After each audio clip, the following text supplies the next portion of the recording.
அது மாதிரி நீங்கள் வந்து ஏற்கனவே ஒரு படத்தில் வந்து ஐட்டம் நம்பர் பண்ணீங்க, இன்னொரு படத்தில் இன்னொரு ஐட்டம் நம்பர் பண்ணீங்க. இப்போ இந்த தமிழ் படத்தில் வந்து இந்த ஐட்டம் நம்பர் பண்ணிட்டு இருக்கீங்க.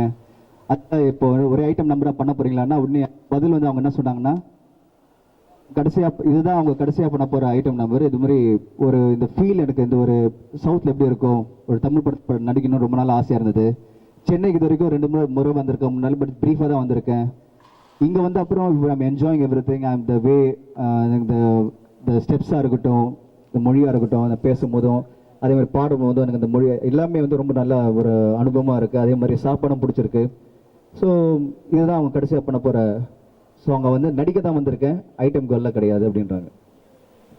I would, if it's a good banner or a good actor, I would definitely give it a try. கண்டிப்பாக இது ஒரு நல்ல பேனர், நல்ல ஹீரோ தான், வை நாட் அப்படின்றாங்க. இதில் வந்து அப்படியா நடிச்சிங்களா அப்படின்னு சொல்லிட்டு அதுக்கப்புறம் நீங்கள் ஒரு எல்லாம் தெரியாமல் இருக்குமா அப்படின்றாங்க.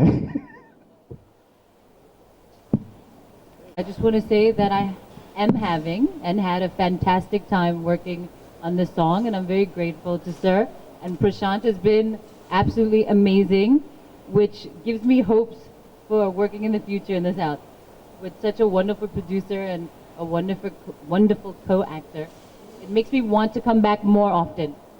அது மாதிரி இங்கே வந்து ஒர்க் பண்ணதில் ரொம்ப சந்தோஷமாக இருக்குது. இந்த படத்தில் பண்ணது ரொம்ப ரொம்ப சந்தோஷப்பட்டேன். வித் நைஸ் ப்ரொடியூசர் அண்ட் என்ன மாதிரி ஒரு நல்ல கோஸ்டா பின் குட்னாங்க.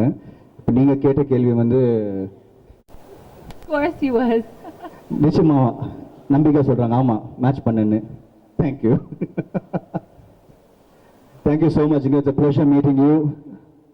ஸோ இந்த சாங் வந்து சுருதி ஹாசன் பாடியிருக்காங்க, தமன் மியூசிக்.